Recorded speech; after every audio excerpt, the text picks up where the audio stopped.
The shot was already in the air before anyone knew she had fired. 1,647 meters.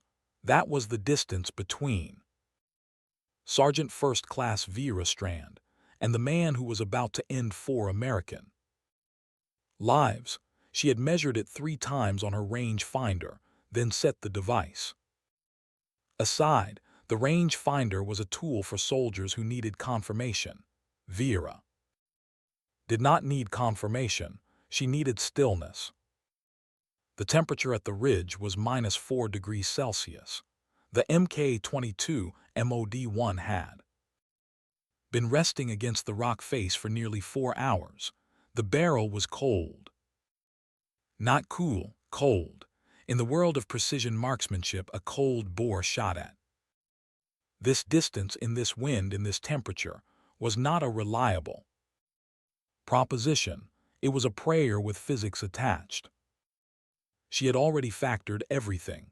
14-knot crosswind from the northwest. Density altitude correction for the elevation at nearly 2,200 feet. The round in the chamber was a 230-grain Berger hybrid, factory loaded for Norma Magnum, one of the flattest and most stable cartridges ever designed for a long rifle. At 1,647 meters, its flight time to target would be approximately 2.1 seconds. In those 2.1 seconds, the wind would push the bullet roughly 18 inches to the right of its initial path. The cold temperature would reduce muzzle velocity by approximately 42 feet per second compared to standard dope card numbers. Cold bore drift on her particular barrel ran plus 0.4 minutes of angle upward on the very first shot of the day, every day without exception. She had recorded that number herself over 300 documented rounds. She trusted the number the way she trusted her own heartbeat. She had done this math before. She did it again now, in total silence, while 4 men below were 30 seconds from dying. Master Sergeant Holt Briggs was pinned behind a concrete drainage channel with 3 Rangers from 2nd Platoon. An enemy marksman had found a firing position in the rubble of a stone outbuilding 700 meters to their south. Every time one of them moved, the air cracked with the sound of a near miss. The man in the outbuilding was patient and accurate. He had already put a round through the shoulder of a soldier named Ramirez. Ramirez was losing blood against the base of the drainage wall, one hand pressed to the wound, his face turned upward toward a sky he was trying very hard not to stop seeing. The 4 Rangers did not know Vera was on the ridge above them. She had been there for 11 hours without standing, without speaking, without making any sound larger than the controlled draw and release of her own breath. That was her job, to be unseen, to be present without being visible, to become, when the moment arrived, inevitable. She settled her cheek against the stock. The world through the Schmidt and Bender scope narrowed to a circle of absolute clarity. The outbuilding resolved itself into detail. Cracked plaster, a collapsed section of roof on the eastern side, 1 window frame with no glass remaining, a shadow that moved inside it. With the precise economy of a man who knew how to stay alive at range, she could see the glint of his scope lens. She could see a shoulder blade visible for just over 1 second every 45 seconds, as regular as a metronome. He was disciplined. Whoever had trained him had done a thorough job. She did not ask for permission. She breathed out, halfway, held it there. The crosshair floated on the shadow. She applied her cold bore correction. She added the wind hold. She pressed the trigger with the pad of her index finger, not the joint, never the joint. because her father had told her that when she was 8 years old, standing in a field in Montana, and she had never once forgotten it. The rifle moved, one precise, controlled rearward push against her shoulder. Then silence. 2.1 seconds of silence. Then the shadow in the window frame was gone. Briggs came up on the radio 30 seconds later. His voice was flat and hard. In the specific register that voices reach when they are containing something not permitted to surface in the field. Strand, who authorized a shot from that ridge. Vera said nothing. She was already cycling the bolt, eyes moving methodically across the far terrain, scanning for secondary threats. There were none. She had known there would be none. She had been watching every approach to that outbuilding for 11 hours. Strand, answer the radio. She keyed her mic once, 2 clicks, acknowledged. Ramirez was alive. The patrol made it out. Vera descended the ridge alone, in complete darkness, with the Mk-22 across her. Back in the cold wind pushing in from the northwest, in long, steady intervals.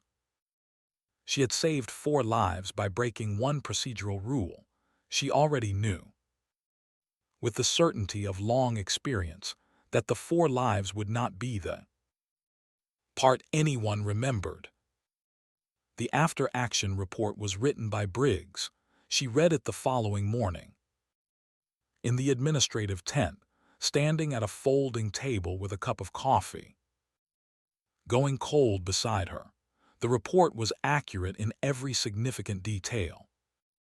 Except one. In Briggs's version, her overwatch position was 300 meters south of where she had actually been. In Briggs's version, the shot fell within the designated sector boundary. In Briggs's version, the engagement was procedurally clean. She read it twice. She signed where indicated. She had learned this lesson years before she had rank enough for it to matter. The institution had specific ideas about what excellence looked like, and precisely where it was authorized to occur. Those ideas did not accommodate women who moved without orders and made shots that no one believed were possible until the evidence was lying in the rubble of a stone outbuilding 700 meters from a drainage channel where 4 men were still breathing. 3 weeks later, back at Fort Liberty, North Carolina, she sat across a metal desk from a man she had never met in person. His name was on the placard at the front of the desk, Colonel Marcus Thane. The office was standard issue, fluorescent overhead lights, gray carpet worn thin at the traffic pads, a framed photograph of a mountain range on the wall. Behind the desk, generic enough to have come from any office supply catalog in the country, Thane was in his mid-50s, trim in his uniform, silver at both temples, the kind of officer who had spent 30 years learning to perform authority rather than exercise it. He had light gray eyes. She noticed that because she noticed everything. He read from an open folder without looking up. 7 items. Failure to maintain sector discipline, discharge of a weapon without command authorization, failure to report position deviation prior to engagement, conduct inconsistent with assigned mission parameters. She listened to each item and held her face still. Then Thane closed the folder and looked up. "Do you have anything to say for yourself, Sergeant?" The shot was necessary, Vera said. Ramirez was bleeding out. The target had an established firing solution and a predictable pattern. There was no time for a communication cycle. "That is not an answer to my question." "I believe it is, sir." He held her gaze for 3 seconds. He had the unhurried manner of someone Accustomed to being the most patient person in any room, she matched it without effort. "You are receiving a formal letter of concern," he said, "not a reprimand this time." He signed the bottom page and turned it toward her. "You are an exceptional marksman, Sergeant Strand. The Army is not, however, a sole performance." She signed the document. She picked up her copy. She left his office, walked the length of the corridor, pushed through the exterior door, and stood in the flat November sunlight outside the administrative building. Marcus Thane. She had seen that name before, not recently, 9 years ago, in a cardboard filing box in her father's home office in Montana, in the weeks after the funeral, when she had gone through everything he owned because there was no one else to do it. She had been 22, still too raw to read carefully. She had seen the name on a document and filed it in the part of her memory reserved for things that did not yet have context. They had context now. She walked back to the barracks. She needed to think carefully. She needed to move the way she moved behind a rifle, slowly, with complete attention to what was real as opposed to what she assumed. That night, alone in her quarters after lights out, she opened the floor panel beneath her bunk. It was a habit she had built at every duty station since her first year in the Army. Not necessarily a floor panel, but the practice of having a space that was hers alone, a place without a label, somewhere no one thought to look. From beneath the panel, she took a small photograph in a clear plastic sleeve. The photograph showed a man in his early 40s, standing in full kit in front of a nondescript facility building against a backdrop of forested mountains. He was not smiling. He rarely smiled in photographs. He was looking just past the camera with a focused, measuring expression that Vera had inherited, along with his cheekbones and his patience, and his ability to stay motionless for longer than any reasonable person believed was humanly possible. Master Sergeant Dale Strand, her father, dead 9 years ago at the age of 44 in what the official record described as a training accident at a federal facility in West Virginia, equipment failure, specifically the ceramic composite strike face of his issued body armor, designation DAP III, produced by a defense contractor named Meridian Defense Solutions, had failed to perform to rated specification under ballistic impact during a live fire evaluation exercise. Round had been fired. The vest had not stopped it. He had been 56 days from retirement.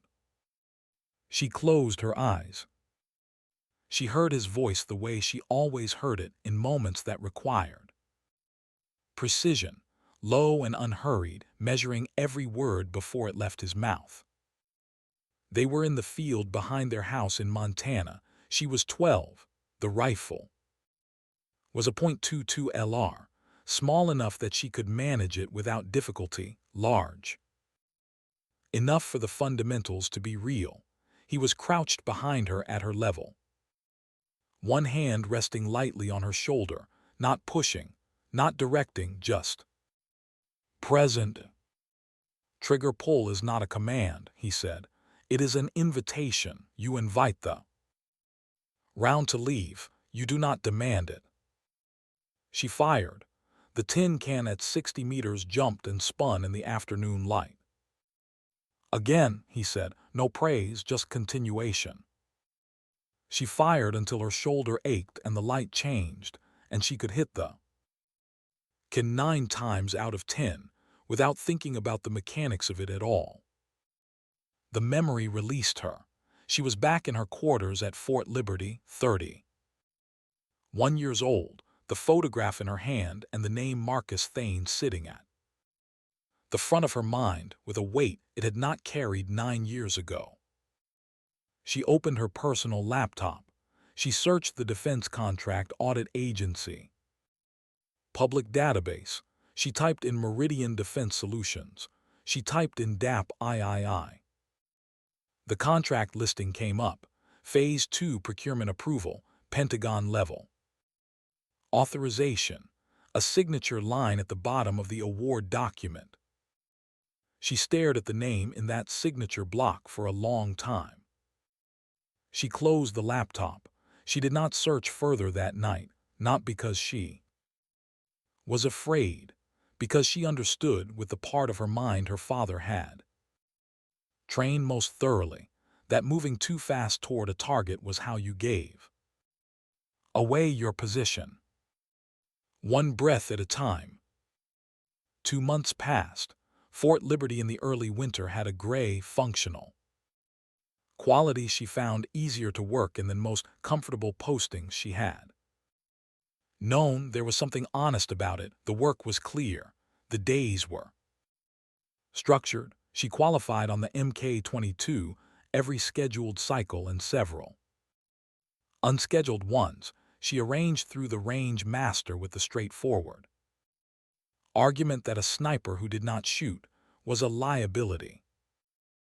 Briggs continued to observe her the way a man observes something that disproves a belief he is not yet prepared to revise. He was not malicious in the operational sense. He was something more common and more corrosive, a man who had decided at some point before she arrived what a soldier in her position was capable of. The decision had calcified, evidence to the contrary registered with him as anomaly rather than information. She did not argue with him. She performed. She let the record accumulate until its weight exceeded the weight of his assumption. The confrontation that mattered came on a Tuesday morning in early December. Before the scheduled range day, Briggs addressed the assembled squad regarding the upcoming qualification exercise. He noted, in his practiced indirect way, that static range performance and combat proficiency were categorically different attributes, and that high scores on paper did not necessarily indicate capability. Under dynamic conditions, he was looking at Vera when he said it. Everyone in the room understood who the comment was directed at. She said nothing. She collected her kit and went to the range. The standard qualification was completed without notable incident. Briggs scored 36 out of 40. She scored 40. Then the range master set up the additional scenario he ran on occasion when the weather permitted, a steel plate on a pendulum arm at 600 meters, swinging in a 15-degree arc. The crosswind had built through the morning to roughly 18 knots. The target spent most of its travel moving laterally at a rate that made conventional ranging essentially useless. Briggs looked at her. You going to tell me you can hit that? She picked up the Mk-22. She settled behind it on the bench. She watched the pendulum for 4 complete cycles without touching the trigger, calculating the arc period, identifying the deceleration point at each apex where the plate slowed fractionally before reversing direction. Half-second window. She waited for the window. She fired. The steel plate rang out flat and loud across the range in the cold air. Nobody spoke for a moment. The range master said something under his breath. That was equally an expletive and an expression of respect, probably both. Briggs set his own rifle back on the bench, looked at the still swinging target, and walked away without a word. There was nothing to say. The distance between what he believed and what had just occurred had widened past the point where silence was anything but acknowledgement. What Briggs did not know What none of them knew was that Vera had been making that category of shot in her head every morning since she was a teenager. Not that plate on that arm, but something like it, something in motion. Something that required her to be more accurate than doubt. Her father had built that standard into her long before she understood it was a design and not simply the shape of life as she knew it. The briefing for Operation Mountain Bell came on a Thursday afternoon in the third week of November. 24 personnel assembled in the mission planning room. A projector screen showed topographic overlays of the Allegheny Highlands in West Virginia, a section of mountains and forested ridgelines in the eastern part of the state, remote enough that a 3-day exercise could run without civilian contact. The parameters were standard: 72 hours, a designated adversary force, using non-lethal simunition rounds, multiple-phase objectives, blue force teams, to conduct reconnaissance, direct action and personnel recovery at a decommissioned federal training facility northeast of Elkins, a compound empty since the early 90s, currently used for exercises of exactly this type. Vera listened and built the terrain in her head without being told to. She identified 3 viable overwatch positions from the map imagery. She ranked them by field of view and concealment value in winter conditions. She noted the weather forecast, temperatures near zero at elevation, possible light snow. On day 2, variable northwest winds. After the briefing, the gear was staged in the Armory Hall. Blue force equipment on the left wall, red force on the right. Vera walked past the red force staging area on her way to collect her own assigned kit. She stopped at the first red force weapons rack. She picked up an M4 variant the way she handled any weapon. She came near, which was with complete attention and no assumptions. She checked the chamber. She pulled the magazine. She looked at the rounds for a moment without expression. They were not simunition, the short, colored plastic rounds used for training. Exercises were unmistakable. These were not them. These were standard 5.56 NATO full metal jacket, live ammunition. She set the weapon back in the rack precisely as she had found it. She checked a second weapon, then a third, then 2 more, every one of them the same. Live rounds, exercise safeties, but live rounds inside. She walked out with her own kit under her arm and her face carrying nothing. She needed to understand what she was looking at before she decided what to do about it. Report it to Briggs.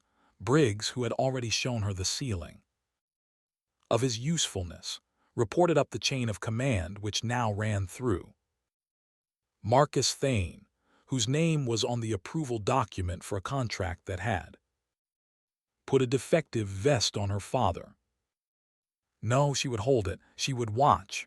She would wait until she understood the full shape of what was being built here. That evening, Carlson found her in the equipment bay. Specialist Pete Carlson was 24 years old, lean and precise in a way that good spotters tended to be, with the kind of narrow, attentive face that suggested he processed information in silence and offered it only when it was worth offering.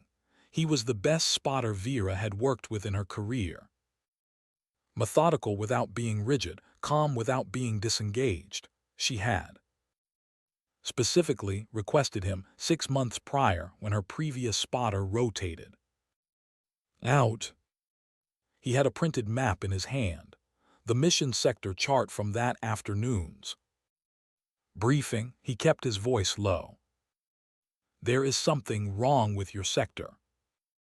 She took the chart. He placed a second map beside it on the equipment bench. A Topographic survey pulled from a civilian geographic database on his personal tablet, the same region, the same scale, sourced independently of anything. Issued by the unit. She looked at both maps, then she looked more carefully. On the mission sector chart, the eastern flank of her assigned Overwatch Ridge terminated cleanly in a shallow drainage feature at the base of the slope. On the civilian survey, that drainage channel continued into a deep-cut ravine, partially obscured by a fold in the surrounding terrain, running in a long, diagonal line directly beneath the highest point of her planned primary position. A natural approach corridor, fully screened from above by the topographic fold. Invisible from her position, if she was working from the mission sector map. She examined the boundary lines on the mission chart. The line defining the eastern edge of her sector was drawn with precision, unusual precision for a field exercise sector boundary, the kind that required someone to know exactly what topographic feature lay on the other side of that line, and to stop the boundary there, specifically there and nowhere else. She held both maps without speaking for a long time. "When did you access this?" she asked. "About an hour ago. I was checking elevation profiles for your primary hide. Does anyone else in the unit have this survey?" "I have not seen it in any of the distributed materials." She folded the civilian survey and placed it inside the breast pocket of her blouse. She rolled the mission sector chart and handed it back to him. "Say nothing to anyone," she said. "Understood." She picked up her rifle case and walked to the door. Then she stopped. "Carlson." "Sergeant. Thank you for finding it." He nodded once, the small economical nod of someone who understood she was not thanking him for the map. She was thanking him for being exactly the person who would look for a second source when the first one felt wrong. She walked out into the North Carolina night. The air was cold and the sky above the installation was completely overcast, a thick lid of cloud that absorbed the base lighting and gave nothing back. In 2 days she would be in the Allegheny Mountains. In 3 days the exercise would be over. If it was an exercise at all. She thought about live ammunition in Red Force weapons. She thought about a sector boundary drawn with surgical precision around a terrain feature that would give a hostile approach element complete concealment from her position. She thought about a colonel who had signed a procurement document for defective body armor and who had risen, unremarked and unpunished, to a position inside her chain of command. She thought about what her father had been 56 days from doing when he died wearing a vest that Meridian Defense Solutions had sold to the United States Army under a contract signed by Marcus Thane. She thought about the appointment her father had scheduled, the one he did not live to keep. She had found the calendar entry when she went through his belongings. JAG, it said, 900. The date was 2 days after the date of his death. He had written one note beside it in his careful, even handwriting. "Bring the folder, all of it." There was no folder. She had looked for it across 3 weeks of sorting and cataloging his entire office and workshop and storage unit. Whatever he had compiled, whatever he had intended to bring to JAG that morning, was gone. She had spent 9 years telling herself she did not know what had happened to it. Standing in the dark outside the equipment bay at Fort Liberty, 48 hours before a training exercise in which the enemy force weapons were loaded with live rounds, she stopped telling herself that She knew exactly what had happened to it. The wind moved through the tree line at the perimeter of the installation. A slow, cold sound, like something drawing breath before it spoke. Carlson appeared at her shoulder without sound, the way good spotters appeared. As though they had always been there, and the conversation was simply continuing. He looked at the sky for a moment, then he looked at her. He used the name that had followed her out of a range at Fort Campbell 18 months earlier, the one the range master had spoken quietly after watching her first qualification session on the Mk-22. The wind that afternoon had been doing something no one else had accounted for, and she had accounted for it so completely that the rain master had lowered his spotting scope and said, to no one in particular, that she had been standing right there, and he had somehow not seen her take the shot. The name that came out of his mouth was Ghost. Carlson had picked it up and held onto it, and he only used it when what he needed to say went past rank and procedure and into something that required the other person to hear it clearly. Ghost, he said, somebody changed that map after you signed for it. She had known it from the moment she saw the two surveys side by side. Hearing it said aloud by someone else made it a real thing in the world rather than a conclusion inside her own head. I know, she said. She did not sleep that night. She lay on her bunk in the dark with her hands still at her sides and went through every angle of what she was walking into. She did it the way her father had taught her to prepare for a shot she had never taken before, not with fear, not with hesitation, with the cold, complete attention of someone who understood that the difference between surviving what was coming and not surviving it would be determined entirely by how clearly she could see it in advance. One thing was certain.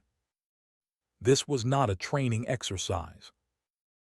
And someone with enough rank to draw a sector boundary and enough authority to sign a procurement contract had decided, before she ever arrived at this posting, that Vera Strand knew too much to be allowed to come home from the Allegheny Mountains. She pressed her hand flat against the cold rifle case beside her bunk.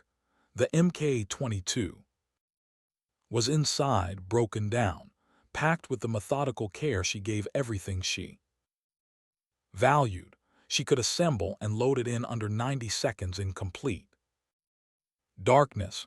She had practiced that until it was not a skill but a reflex. Her father's voice came to her one more time, the way it always did in the space before something difficult, not a specific memory, just his voice, low and measured and patient. The most dangerous shot, he had told her once, is not the one you can see. It is the one already aimed at you before you know anyone is watching. She had been 17 when he said it. She had thought he was talking about sniper theory.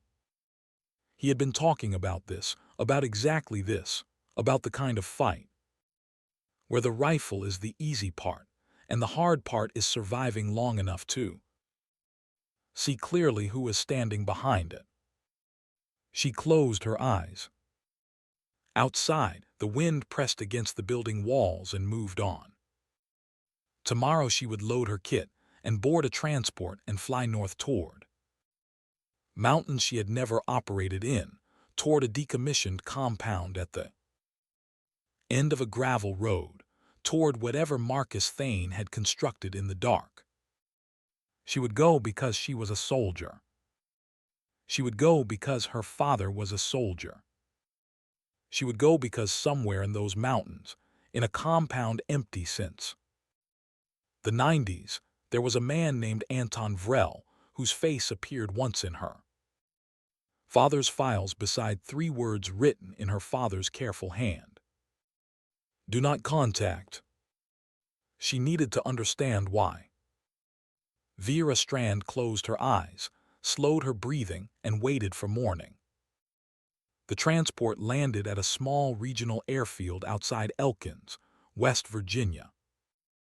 At 3:40 hours, the temperature was -3 Celsius and falling, a thin skin of overcast clouds stretched from horizon to horizon, and the airfield lights were pale in the fog that moved along the runway from the northwest. Vera Strand came down the ramp with her kit on her back and the rifle case in her left hand, and stood for a moment at the base of the ramp, reading the weather. The wind was coming from the northwest at 12 knots.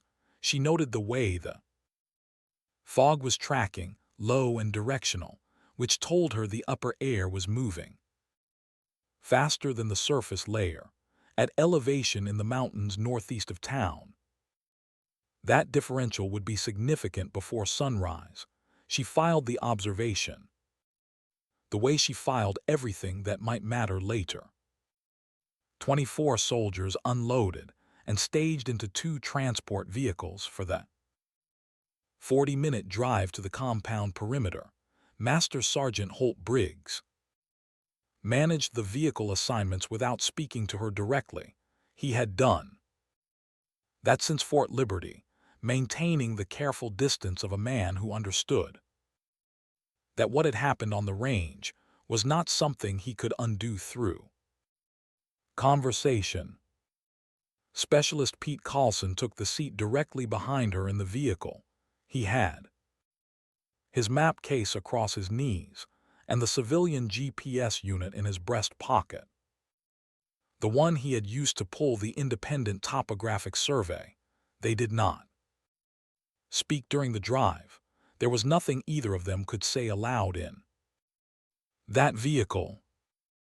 The compound materialized at the end of a gravel access road, the headlights sweeping across chain-link fencing, dark rectangles of 2-story administrative buildings, a broken asphalt staging yard, and the long flat silhouette of a range structure that had not been used in 30 years. It had the hollow, institutional quality of a thing that had outlived its function and was waiting, without urgency, for a final decision about it. Vera looked at it through the vehicle window and cataloged what she needed. Entry points, roof lines, ground between the fence and the outer buildings, and the high ground to the west, a long ridgeline running north to south with adequate treeline cover maintained all the way to the crest. Ridgeback, her assigned overwatch position was on that ridge, the position with the deliberate blind spot cut into its eastern approach sector. The vehicle stopped. Briggs gave the deployment order.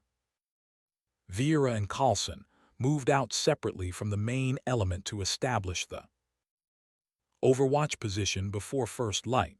They climbed in darkness and silence, moving by compass bearing, and the civilian topographic survey Carlson had folded into his vest.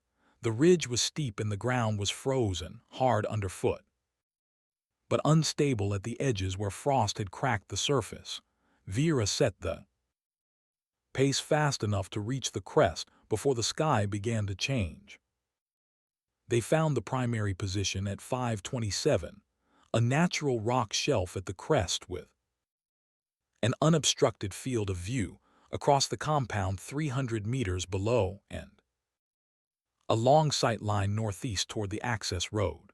Vera assembled the Mk-22. Complete darkness by touch in under 90 seconds. She settled behind it on the frozen ground. She slowed her breathing. The scope came up in the compound below resolved itself into shades of gray and shadow. The scenario as briefed was standard: red force defending, blue force conducting. Phased approach and clearance beginning at 600. Non-lethal simunition. Engagement until one side conceded the primary objectives. That was the briefing. At 5:41, A red force figure emerged from the eastern administrative building and crossed the vehicle staging yard at a diagonal. She tracked him through the scope. He was carrying an M4 variant on a single-point sling. He moved behind one of the transport trucks in the far corner of the staging area and crouched there for 15 seconds. Then he stood and moved back toward the building. As he passed beneath the residual glow of a security light at the building corner, she saw his hands clearly. He had swapped magazines. She held that detail and said nothing. Soldiers in simunition exercises did not swap magazines in the dark 40 minutes before first contact. The only reason a man changed magazines in that window was if the ammunition in the second one was different from what the first contained. She continued watching. At 5:58, Carlson put a firm hand on her shoulder. She shifted her gaze. He held up 2 fingers and pointed northeast along the access road. 2 vehicles, moving without lights, coming from a direction that did not correspond to any blue force movement plan she had been briefed on. They stopped at the outer fence gate. 4 figures got out. They moved tactically with the spacing and body language of people who intended to do something specific rather than participate in an exercise. None of them were wearing blue or red force identification. She tracked the lead figure and held the crosshair there. At 6:01, 1 minute after the official exercise start time, the first shot was fired from inside the compound. She knew it was not simunition from the sound alone. The full flat report of a Live 5.56 cartridge doing what it was built to do. Then 2 more shots from separate positions. Then several more in quick sequence. Then from inside the compound, a voice at the register. Voices only reach when the body has understood something the mind is still processing. Carlson was already on the radio, working through the Blue Force command net. Frequencies in order. He looked at her and shook his head once. Total absence. The frequency was clean and empty, as though the transmitters on the other end simply did not exist. Cut off from command. She found Briggs through the scope, crouched behind the concrete base of a communication tower in the central yard.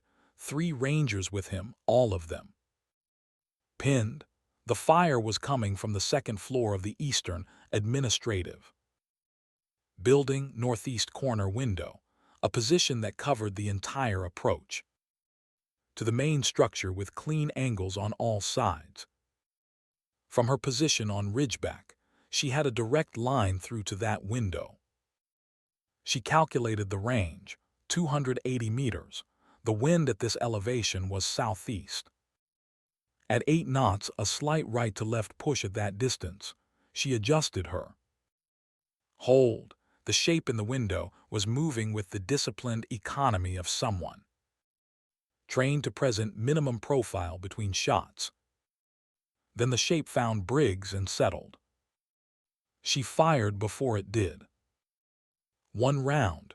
The shape dropped back from the frame, not dead from the angle and her deliberate point of aim, but out of the fight. The window cleared. Briggs moved immediately. He recognized cover fire. He pushed the 3 Rangers toward the nearest building, and they made it inside. She shifted left. A crossfire pattern on the second floor of the western building, 2 positions working in coordination, had pinned another blue force element near the vehicle yard. She ranged the distance, 210 meters. She fired twice in 4 seconds. Both positions went quiet. Carlson came up on the spotter scope. His voice was controlled and precise. 4 more north perimeter, inside the fence, moving toward the gap. She shifted right, found them. 4 figures in irregular kit, no unit markings. She recognized, moving along the interior fence line in a column, using the fence post shadows for cover, experienced, also exposed in a way they appeared not to understand. She had 11 seconds before they reached the gap. She fired 4 times. 4 figures down, the north fence line was clear. Carlson said nothing. He lowered his spotter scope and looked at her with the expression of someone watching a thing they already believed in being confirmed. She was already scanning east. Below in the compound, the engagement had gone quiet in a way that meant reassessment rather than conclusion. Whoever had designed this operation had expected a result by now. They had not gotten one. Then Briggs came up on his personal short-range radio, not the command net, the unencrypted unit on his chest strap, the only thing still working because it ran on a civilian frequency that had not been jammed. Strand, Thane is ordering your element into the Central Valley. Direct approach through the drainage channel now. She did not move from her position. She knew the drainage route, a natural low point between the ridge and the compound, a north-to-south corridor bounded by steep banks on both flanks. Once you were committed to it, lateral movement was impossible. From elevated positions on either side, it was a killing ground that required no sophistication to exploit. She looked at the eastern ridgeline above the drainage channel, 2 figures, barely visible against the tree line, in positions that commanded the full length of the corridor. Entering the drainage route with the order as given was not a tactical movement. Strand acknowledged. Underneath Briggs's flatness there was something she had not heard from him before, a thinness as though the words were carrying more weight than they expressed. She keyed the radio. Unable to comply, approach route is compromised. 3 seconds of silence. Then Thane's voice directly, clean and cold on the frequency, composed in a way that had nothing to do with the engagement below him. Strand, you have a direct order. Execute the movement. She turned off the personal radio. 400 meters east, at the command post on the access road, Colonel Marcus. Thane set down his handset. He looked at the compound map spread across the hood of the command vehicle. He studied it without expression for approximately 4 seconds. He had anticipated the possibility that she would not comply. He had a contingency for that. He had a contingency for everything. He picked up the second handset, the one on the encrypted frequency that was not part of any exercise communication plan. He spoke 2 sentences. Then he set the handset down and looked east toward the ridgeline with the particular stillness of a man who has made a calculation and is waiting for the result to arrive. Vera was already moving. East face, she said to Carlson, up and over. He broke down his spotter scope and had it packed in under 40 seconds. They moved. The east face above their position was steeper than the approach they had climbed before dawn. The frozen surface had begun to thaw in places where the early light reached it, making the footing inconsistent in ways that changed with each step. Vera moved fast regardless, low against the slope, using the tree line for cover, moving with the focused speed of someone who has made a decision and is done deliberating. She was not going into the valley. She was going around the eastern ridge to reach the positions covering the drainage channel from the flank. She was going to where the shooters were, before they understood she was coming. The climb took 19 minutes. At the crest, she glassed the compound from the new angle. The engagement had reduced to sporadic exchanges, deteriorating. At the pace all deteriorating situations deteriorate, slowly and then not slowly. She found the two positions covering the drainage channel. They had moved. She searched the ridge and located them 300 meters north of there. Original location, repositioned to cover the approach she would have taken. If she had followed Thane's order, they were expecting her. They were also looking in exactly the wrong direction.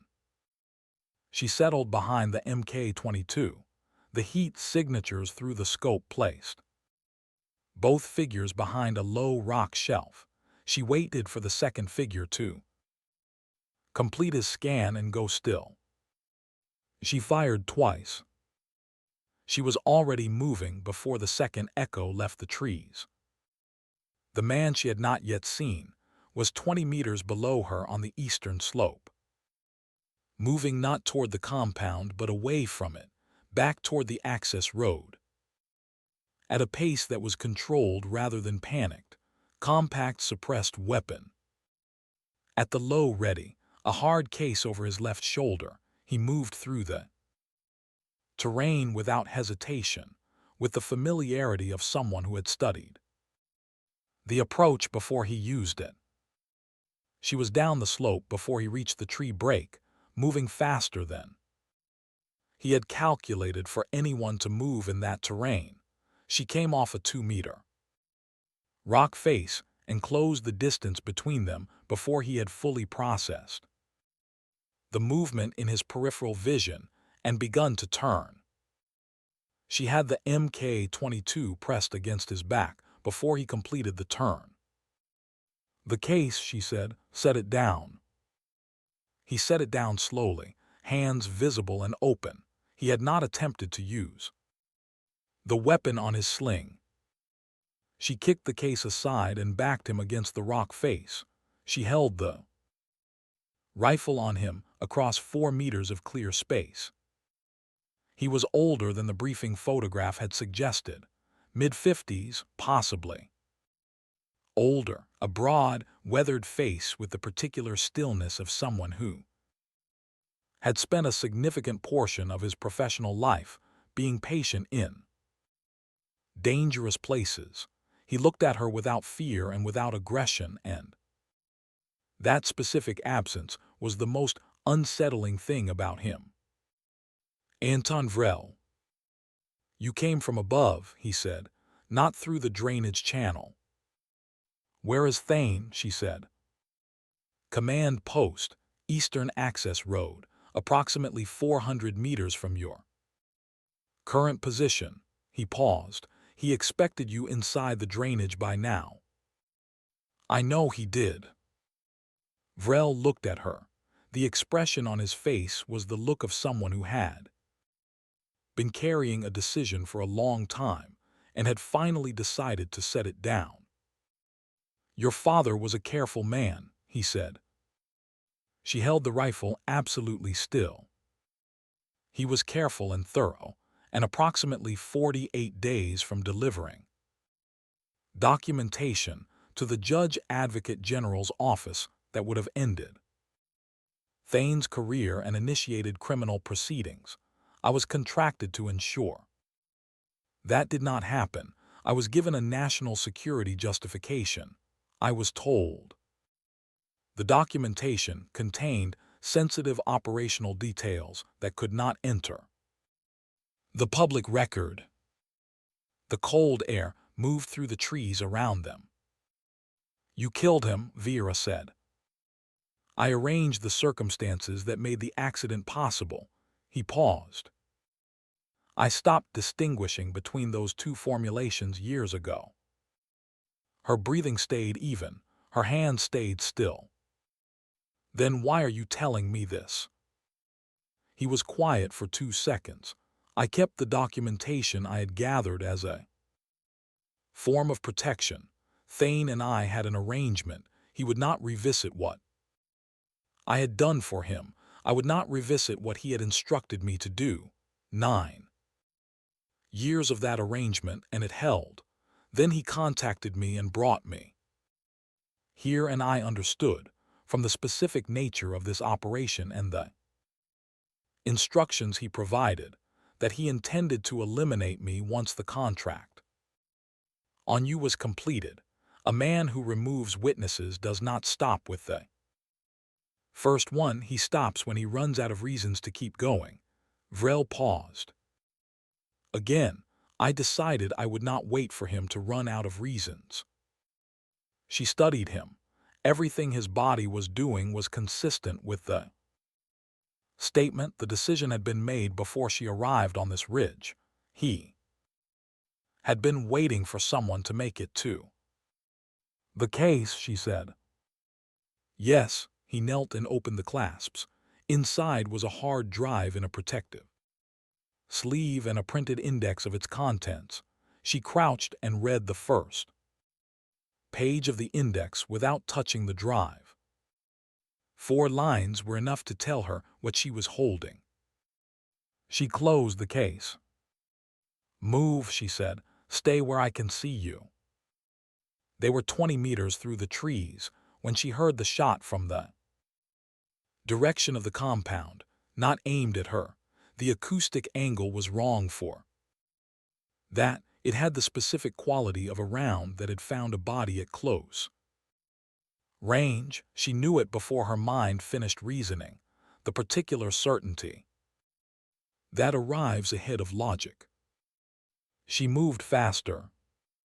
She came off the eastern slope toward the equipment sheds at the compound's north perimeter and turned the corner between the first 2 buildings into the narrow service corridor, a gap of barely 2 meters between corrugated metal walls, and found 2 of Thane's personnel coming from the south end at exactly the same moment. There was no space for the rifle at this range. She took the Mk-22 by the barrel with her left hand and drove the butt stock into the first man's jaw before he could bring his weapon to bear, a single, controlled strike that used the full rotation of her hips and shoulders, the way her father had taught her to use the whole body for any action that required force. The first man dropped to the frozen ground and did not get up.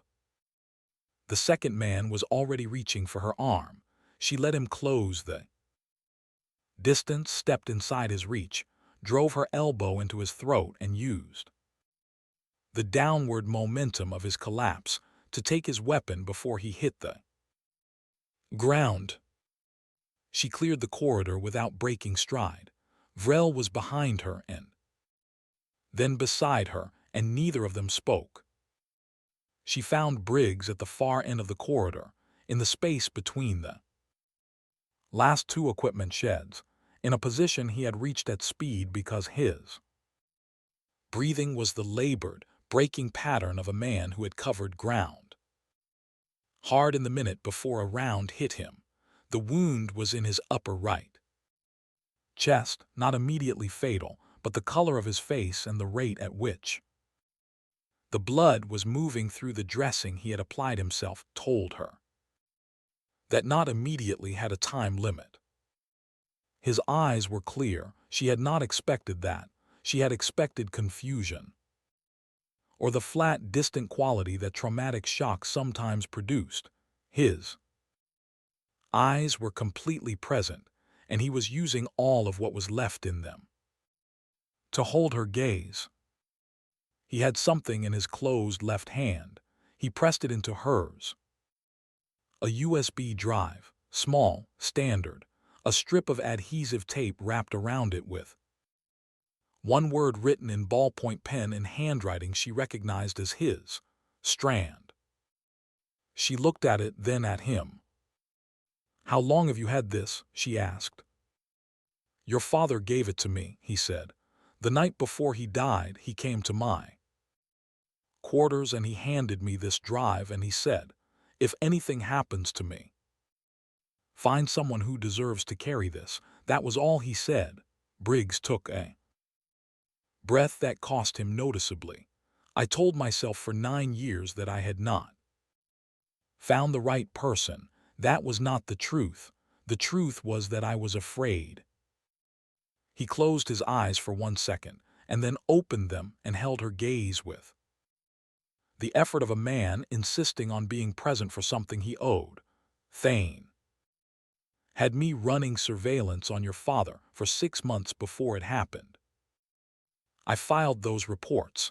I knew what was in them and what he intended to do. With them, I had 16 years in the service and a family, and I made the choice that I made. She held the drive in her palm and did not speak. He sent you here to be killed, Briggs said, the same framework he used with your father. I should have said something 9 years ago, when I found out you were assigned to this unit. I should have said something then. He held her eyes with the last reserve of clarity he had. I am sorry, Sergeant, I understand. That does not repair what I failed to do, but I am sorry. She took his radio and his sidearm. She looked at Carlson, who had arrived at the far end of the shed corridor without sound. She gestured toward Briggs. Carlson moved in without a word and applied direct pressure to the wound with the trauma kit from his vest. As she stood, she moved into the near equipment shed and sat against the back wall with the hard drive case from Vrel and the USB from Briggs. She read the printed index. In the cold and inadequate light coming through the shed's single small window, the index was 4 pages, single-spaced, organized in 3 sections. The first section covered procurement records, the DAP III body armor contract, the original specification documents showing the rated ballistic performance that Meridian Defense Solutions had certified. Below that, an internal Meridian engineering report dated 14 months before the contract submission, describing a specific failure mode in the ceramic composite strike face when subjected to high-velocity rifle rounds at impact angles between 15 and 30 degrees, a documented failure mode known to the manufacturer, not disclosed in the contract submission to the government. Thane's signature appeared on the contract award document. The date of his signature was 9 months after the date on the Meridian internal failure report. The sequence required no interpretation. The second section covered financial records, an offshore account structure across 3 jurisdictions, transfer records spanning 30 months following the contract award date. The total was $2.3 million moved in 7 separate transactions. The third section was correspondence, internal communications between Thane and a Pentagon acquisitions officer, emails discussing her father's independent investigation, emails assessing the risk that investigation represented. One message, dated 11 days before Dale Strand died, written from Thane's address. The situation requires a permanent resolution prior to the scheduled appointment. Confirm receipt and capability. A reply 47 hours later. From an address without a name, confirmed. She sat with the pages in her hands and the cold of the shed around her.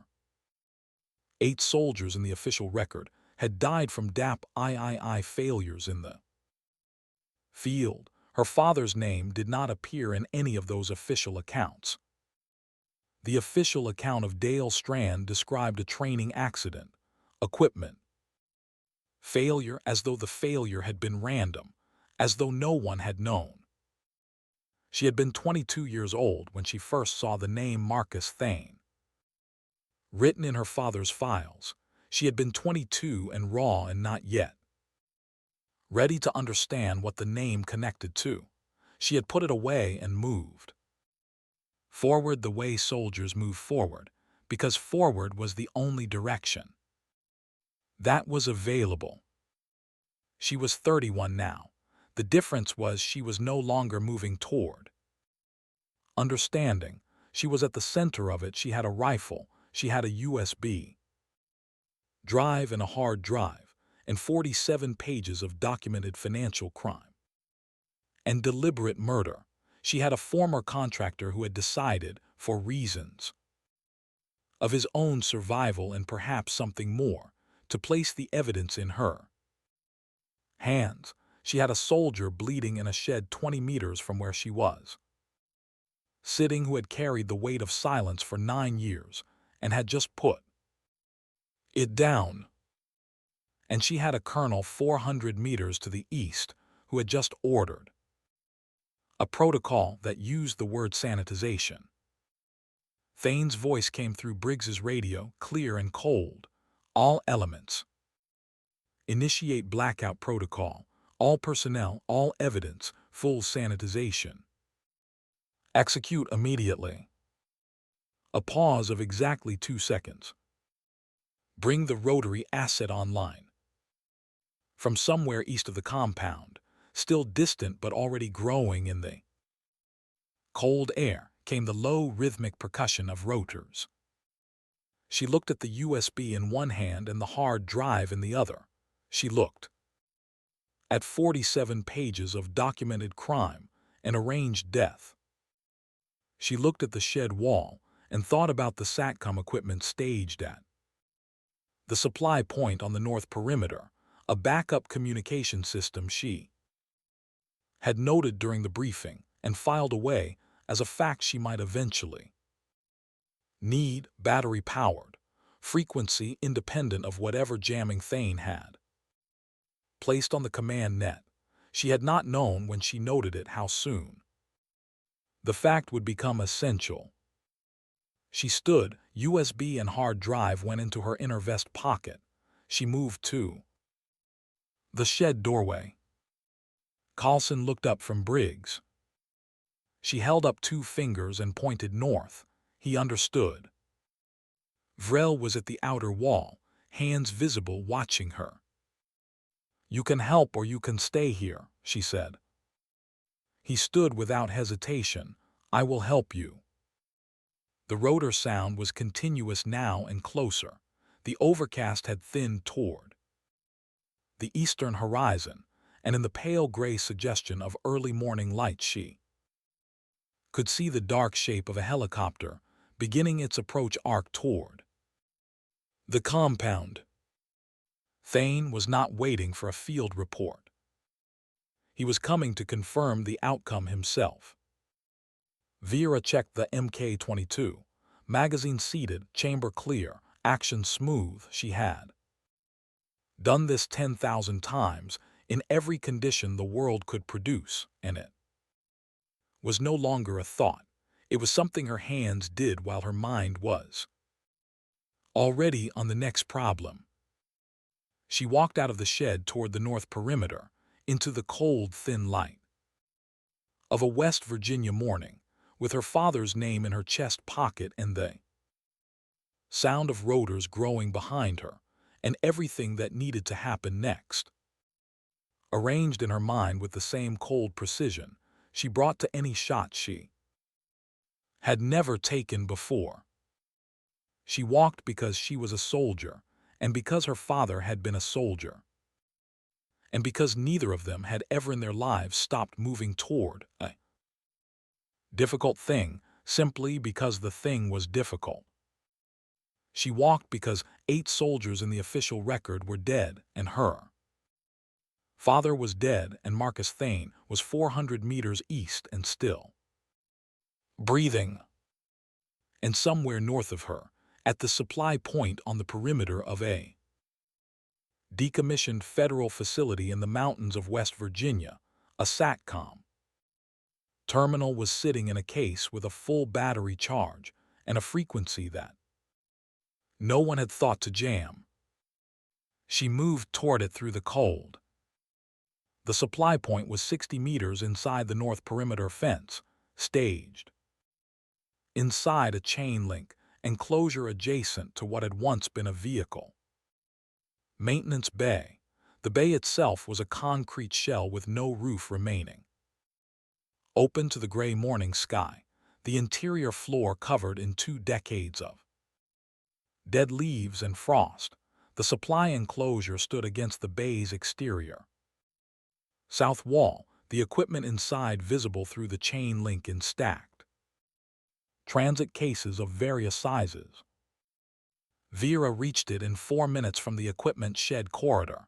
She moved low and fast along the interior of the perimeter fence, using the fence shadow for lateral cover, Vrel behind her and slightly right, moving with the controlled economy of a man who had spent significant portions of his life moving through contested ground before sunrise. She did not look back at him. She had made her assessment and it was holding. He was not a threat to her. Right now, he was the reason the drive in her inner pocket existed at all. The padlock on the enclosure gate was standard issue. She studied it for 2 seconds, then used the butt of the Mk-22 against the hasp, mounting in a single deliberate strike. The hasp pulled from the chain link with a tearing sound, louder than she wanted in the cold morning air. She pushed the gate open and moved inside.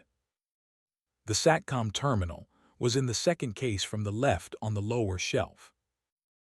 She had noted its position during the exercise briefing when the supply manifest was reviewed, had noted it without drawing attention to the notation. N. ANPRC 117G multiband radio terminal with an integrated data port, battery pack and a fold-out satellite antenna the size of a large book, the kind of unit that stayed in its case during a training exercise and came out when something real was happening. She pulled the case onto the concrete apron outside the enclosure, unlatched it and powered the unit. The battery indicator showed full charge. She extended the antenna and oriented it by compass bearing toward the appropriate satellite. Arc, the uplink tone sounded after 11 seconds. She connected the hard drive from Vrel's case to the terminal's data port using the interface cable coiled in the case lining. She opened the drive directory. On the terminal display, the file tree was extensive: procurement records, financial records, correspondence file, secure message chain. She selected the 3 primary directories and initiated the bulk data transfer to the JAG. Duty frequency, a channel she had memorized from the unit standing orders, because it was the kind of information that a person in her specific situation might eventually need. Then she pulled the USB drive from her inner pocket, the one with Briggs's handwriting on the tape. She connected it beside the hard drive and added its contents to the transfer queue. The estimated transfer time on the terminal display read 14 minutes. She keyed the voice channel and left it open. Then she stood up and turned around and looked at the compound behind her. Because 14 minutes was a long time, and she had no intention of spending it waiting. The helicopter that had landed in the vehicle staging yard near the compound's eastern entrance was a dark, unmarked utility aircraft, rotors still turning. At idle, no unit markings on the fuselage she could identify at this distance. It had come down in the last 4 minutes while she was moving along the fence line. She had heard the pitch change and moved faster. 2 figures had come off the helicopter. One remained near the aircraft. One was moving northwest through the compound interior, covering ground with the deliberate pace of a man who knew exactly where he was going. She recognized the movement. She had watched it cross a parking lot at Fort Liberty, walk down a corridor, and sit behind a metal desk. Thane. 6 minutes before he reached the vehicle bay. She looked at the terminal display, transfer at 11%. She set the Mk-22 at the ready and turned her attention to the compound perimeter. 3 figures were converging from the south and east, moving in a spread formation at intervals of approximately 20 meters, using building shadows. For cover, professional, moving toward the supply enclosure along the only logical approach routes, which meant moving through ground she had already scanned and ranged. She settled behind the Mk-22. The first figure was at 310 meters, crossing an open section between 2 storage structures. She waited until he was fully exposed. She fired. He went down and stayed down, the round placed where it dropped him without killing him, and the 2 flanking figures stopped and compressed back into cover. She shifted right. The second figure had pulled behind a concrete barrier post. At the compound's interior road crossing, she could see one shoulder and a portion of his rifle barrel. She waited for him to move to acquire her position. He moved. She fired through the barrier at the angle and depth that would reach the shoulder without the round penetrating to anything vital. The rifle barrel dropped. The third figure went completely into cover. She marked his position and held it in her peripheral awareness and moved her primary attention back to the terminal display. Transfer at 29%. Vrel was against the maintenance bay wall behind her, watching the compound approach. He had not fired. She had not asked him to. What she needed from him was exactly what he was doing, which was watching the sector she was not watching. Movement, he said, quiet and flat, northwest corner of the eastern building. 2 figures, moving parallel to the fence. She shifted, acquired them, 380 meters, moving fast and low toward the north fence line, which would bring them to a flanking position on her cover. She had approximately 40 seconds. She fired twice. The first round hit the lead figure at the upper left arm. He went down and rolled into the base of the fence. The second figure stopped, looked at his partner, looked at the fence line, made the correct tactical calculation, and went flat. She did not fire again. She needed him stationary and uncertain, not dead. She turned back to the terminal. Transfer at 47%. The voice channel was open. She keyed it and spoke toward the microphone. JAG duty frequency. This is Sergeant First Class Vera Strand, 2nd Battalion, 75th Ranger Regiment, Fort Liberty, North Carolina. I am transmitting documentary evidence related to a defense procurement fraud case and the deliberate killing of Master Sergeant Dale Strand 9 years ago in West Virginia. Evidence includes original procurement documents, financial transfer records, and internal correspondence. I am transmitting this live audio as contemporaneous testimony. The individual responsible is Colonel Marcus Thane, currently on site at this location. He has ordered a protocol designated blackout. That order was transmitted on a frequency I am able to reproduce. From memory, is anyone receiving this transmission? The channel was quiet for 3 seconds. Then a voice came back, female, calm and completely awake in a way that told her the person on the other end had been awake for some time.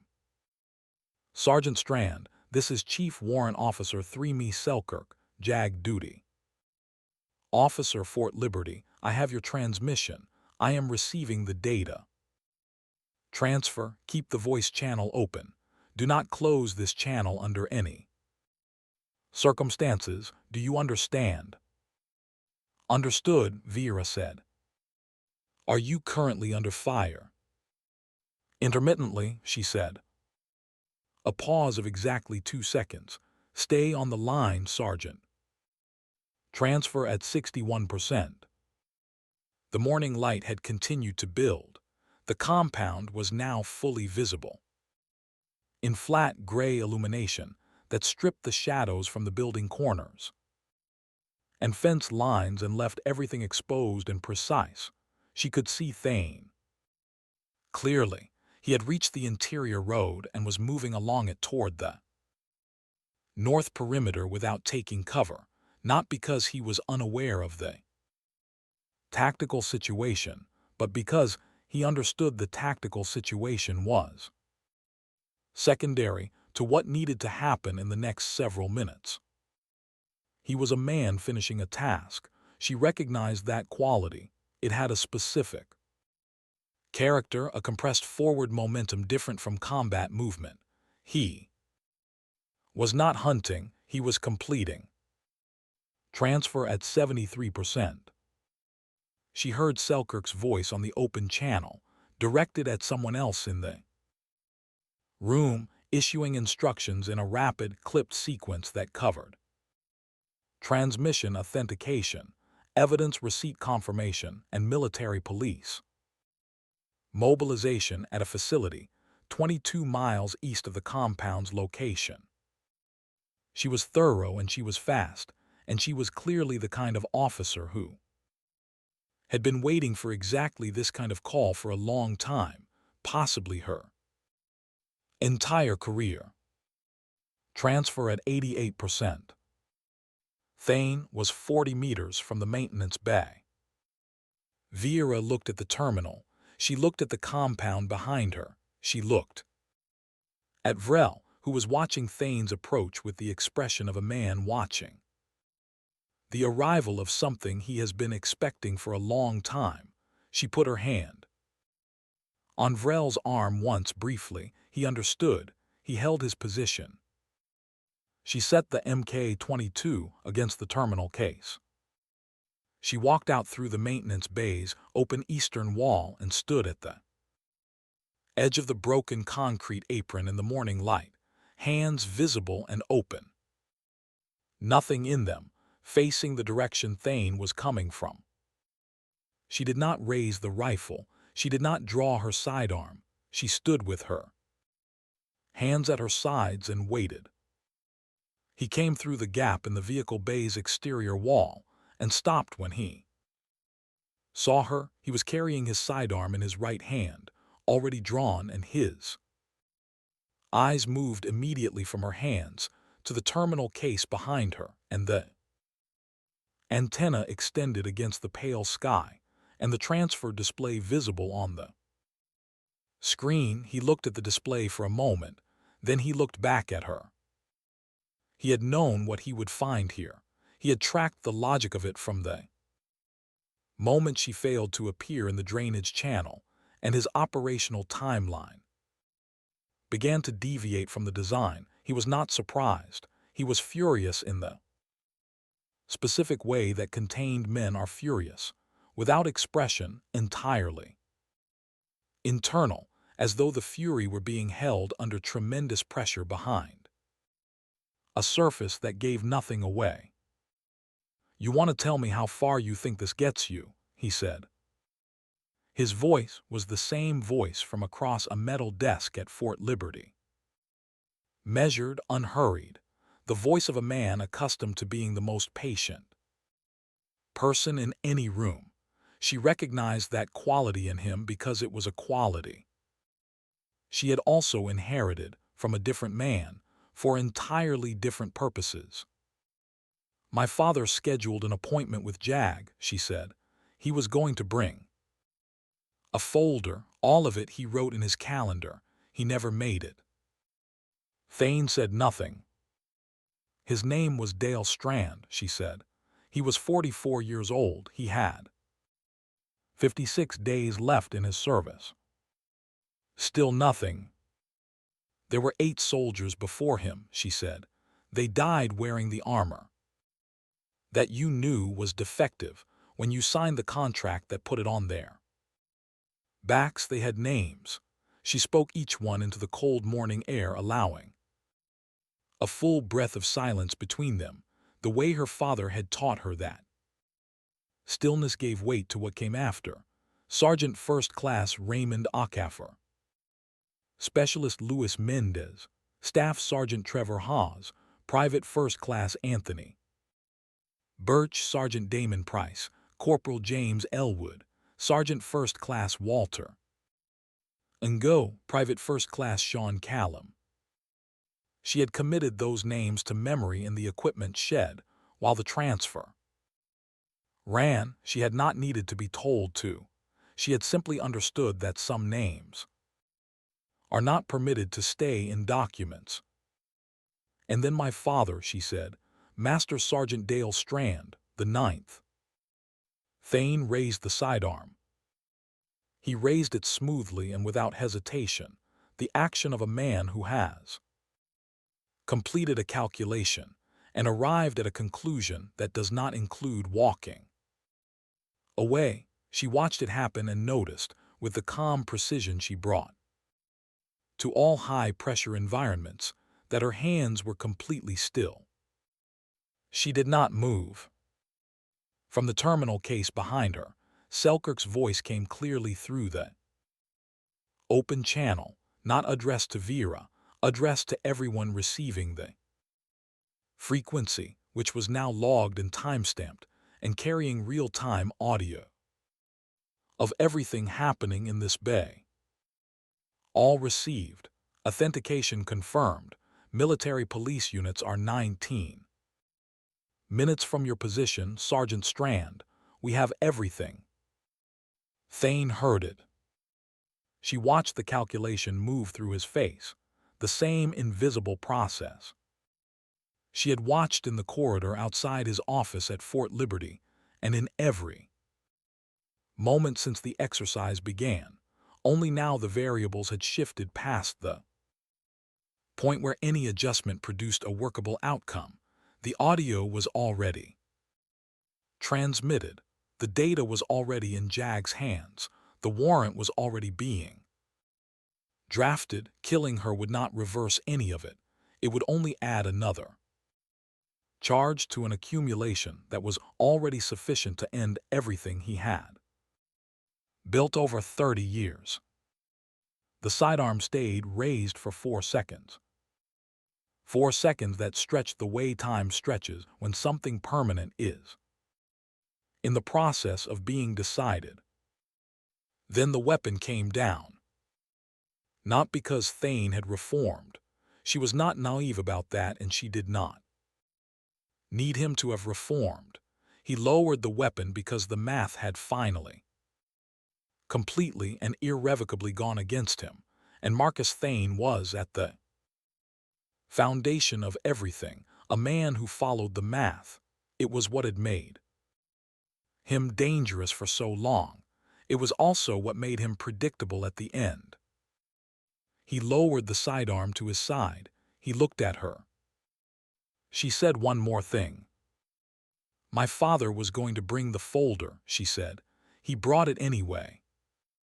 12 minutes later, the first military police vehicle came down the access road with its lights running in the gray morning, followed by a second and a third. They came around the final curve and through the compound gate and stopped in the staging yard.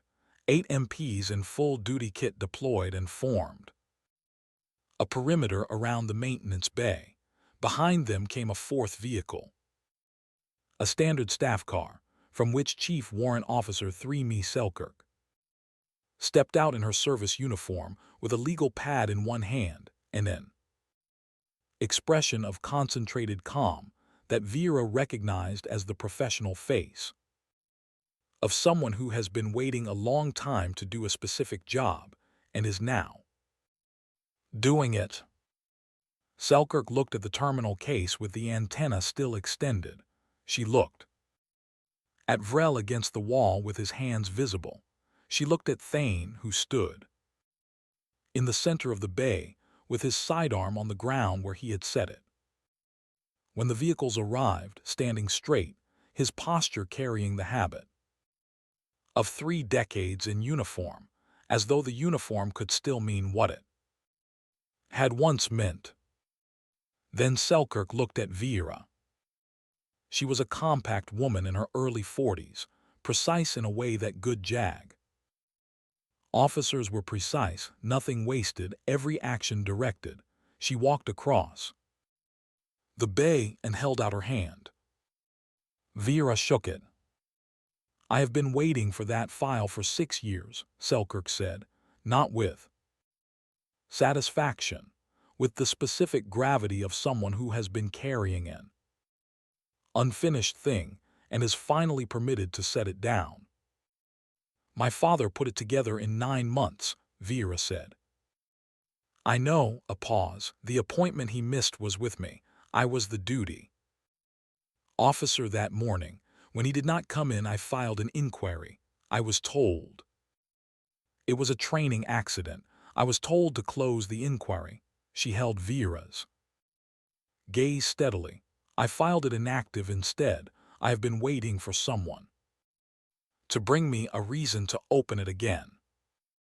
Behind them, the MPs placed Marcus Thane in restraints with the procedural efficiency of people who had performed this function before, but never with a full colonel in uniform on the grounds of a decommissioned federal facility. He did not resist. He did not speak. He looked at the ground in front of his feet and was still. Vera watched it for a moment. Then she walked back to the terminal case and disconnected both drives and powered down the unit. She folded the antenna. She closed the case and latched it. She picked up the Mk-22 and slung it. She walked to the north fence line and looked out across the winter tree line beyond the perimeter. The overcast had begun to break in the northwest, and a long strip of clear sky was visible along the horizon, the kind of pale winter light that arrives late in cold mornings and holds briefly before the clouds return. She stood there until Carlson's voice came from behind her. He had come from the direction of the equipment sheds, moving carefully with the deliberate pace of a man conserving his energy. The front of his vest was dark with dried blood that was not his. He looked at her and she looked at him. And he nodded once, which communicated everything. "Briggs," she asked.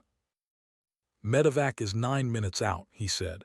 "He is talking. He is complaining about the cold." A pause. "He asked me to tell you he meant what he said." She looked back at the tree line. "I know he did." She did not say anything more than that, and Carlson did not press it because he was 24 years old and already a better spotter than most people she had worked with would ever become, and part of what made him good was knowing precisely when a silence was complete.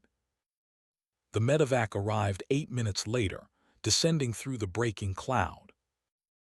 In the northwest light, its rotors filling the cold air above the compound with a sound entirely different from the unmarked helicopter that had brought Thane. This one meant something was being saved. She watched it come down in the staging yard, and she held the fence link with one hand for a moment and then let go. The compound was processed through the remainder of the morning and into the afternoon. JAG personnel documented the site. MPs secured and inventoried the Red Force equipment, including the live ammunition that had been staged in place of training rounds. Anton Vrel was taken into custody as a cooperating witness under a legal designation that Selkirk explained briefly. He went without resistance, As he passed Vera, he stopped for a moment and looked at her. He said nothing. She did not need him to. Whatever had kept him carrying that drive for 9 years was between him and something she was not part of. The legal proceedings moved faster than she had expected and more slowly than she had hoped, which was the nature of institutional correction. The Article 32 proceedings initiated against her following the letter of concern were suspended within 48 hours of the JAG evidence submission and formally withdrawn. 11 days after that, the letter of concern itself was expunged from her service record. The formal notification arrived in a standard brown envelope with a cover memo from Selkirk that said, in its entirety, confirmed receipt of expungement order effective immediately, no further action required. She read it. She placed it in the file beneath the floor panel.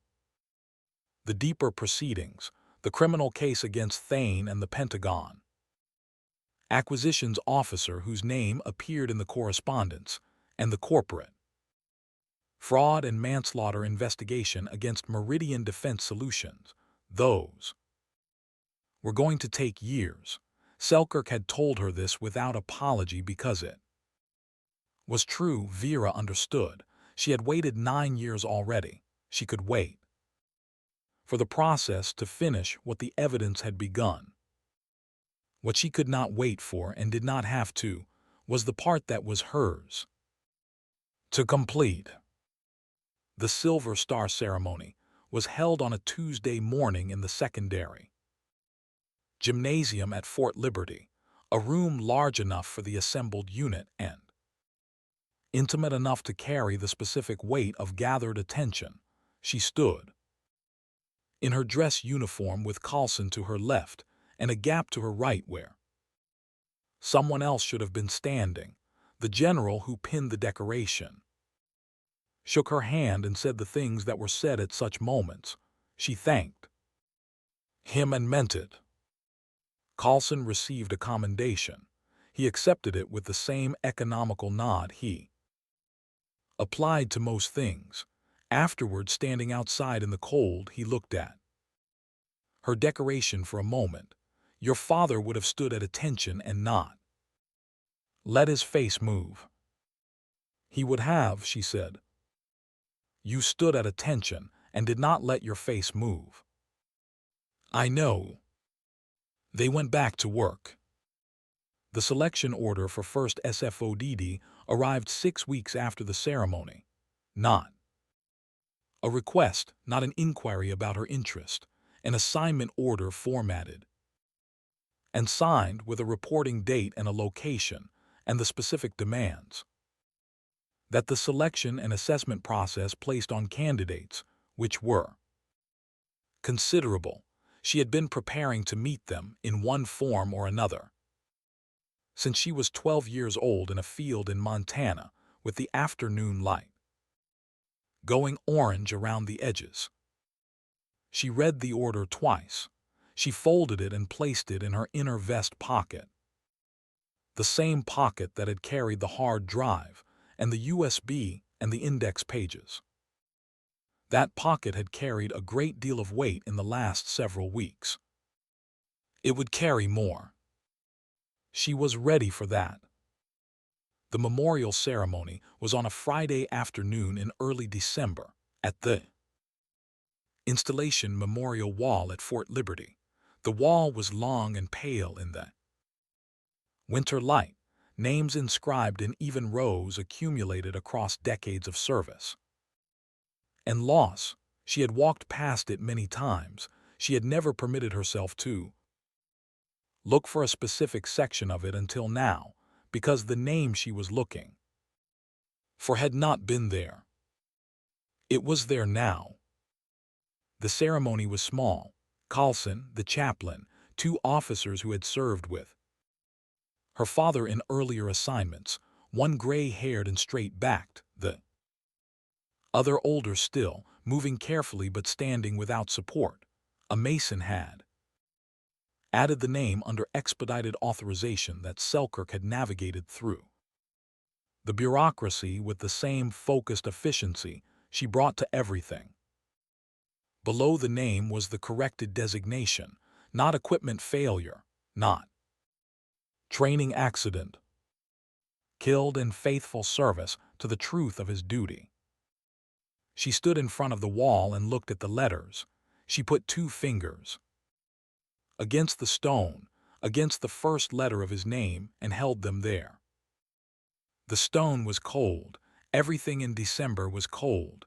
She had grown up in cold country and had spent most of her professional life in conditions that made comfort irrelevant, and in this particular cold, in front of this particular wall, she felt something that was not warmth but was adjacent to it, the quality of an account that has been open for 9 years being resolved, not closed. Accounts like this did not close, but resolved, set into the permanent record, in a form that was accurate and could not be altered by anyone with a financial reason to alter it. The chaplain spoke. The 2 older officers stood at attention for the duration. Carlson stood beside her with his hands at his sides and looked at the wall with the respectful attention of a young man in the presence of something larger than himself. She did not cry. That was not how either of them would have wanted this to go. Her father had taught her that precision was a form of respect, and coming apart at a wall in a parking lot was not precise. She stood for 11 minutes after the chaplain finished and the others quietly dispersed until it was just her and the wall and the December air and the sound of the installation continuing to function around her, because installations did not pause for individual grief, and she did not need them to. She took her fingers from the stone. She turned around and walked back toward the administrative buildings, and the wall was behind her, and her father's name was in it, and it would be there after she was gone. That was enough. That was in the way of things that are enough, without being everything sufficient. 3 weeks later, she received a message on a secure channel she had been given access to as part of the SFODD assignment process. No sender identification, a location and a time, and an instruction to come alone. The location was a briefing room inside a building on an installation she had not previously visited, 40 miles from Fort Liberty, in a facility whose exterior carried no signage of any kind. She drove there on a Wednesday morning, through light traffic, and then through no traffic at all as the roads narrowed toward the entrance. The briefing room was small, rectangular table, 4 chairs, a single overhead light, no windows, no photographs on the walls, no placard on the table. There was a manila envelope on the table surface with her name on the front in printed block letters. She sat down. She opened the envelope. Inside was a single page. At the top, in standard classification header format, Cold Bore Actual. Below the header, a security classification she had not previously held authorization to access. Below that, a brief statement of purpose that she read twice without it becoming entirely clear. Below that, a list. 14 names, arranged in a single column. Hers was first. She recognized 3 of the others, 2 from operational files in previous assignments, 1 from a context that had nothing to do with the Allegheny Mountains or West Virginia or anything she had been part of in the last 2 months. What that name was doing on this list alongside her she could not immediately determine. Below the list was a date, 7 months from the present. Below the date was a single line of descriptive text that told her approximately what would be required of her and where, and communicated nothing else except that the requirements would be significant and the timeline was fixed. Below the descriptive text was a signature. She did not recognize it. She looked at the rank designation below the signature, 4 stars. She held the page and looked at it for a long moment. She thought about a training exercise in West Virginia that was not a training exercise. She thought about a drainage channel with shooters positioned at both ends. She thought about a cold bore shot at 1,647 meters in -4-degree air with an unfired barrel and no ranging shot, and 4 men who had no idea that what was keeping them alive was a decision made by a woman on a ridge above them who did not ask for permission and did not miss. She folded the page once and placed it in her inner vest pocket. She stood up. She pushed the chair back under the table. She walked to the door and opened it and stepped out into the corridor, fluorescent lit, smelling of the institutional combination of cleaning product and recycled air that all facilities of this type shared. She walked its length and pushed through the exterior door into the morning. Outside, the sky had cleared in the night. The air was cold and completely still, no wind. The kind of morning a shooter recognized immediately as a premium condition. Everything precise, nothing moving, every variable fixed and knowable. She stood on the building step and looked at the sky for a moment. Her father had told her once that the most important quality in a marksman was not accuracy. Accuracy was a skill and skills could be trained. The most important quality was the willingness to take the shot when it was necessary and right, regardless of who was watching and regardless of whether anyone would acknowledge the result. She had done that once at 1,647 meters in the dark in -4 degrees. She would do it again. Whatever shape the next shot took, whatever the distance or the conditions, or the names on the list below hers, she would be ready when the moment arrived. That was all he had ever asked. The door behind her swung shut with a sound that carried cleanly in the still, cold air and then was gone, absorbed by the silence of a December morning at a facility with no sign on the exterior wall, where 14 names sat on a single page in a sealed room, waiting for 7 months and whatever came after. Vera Strand walked to her vehicle. She did not look back.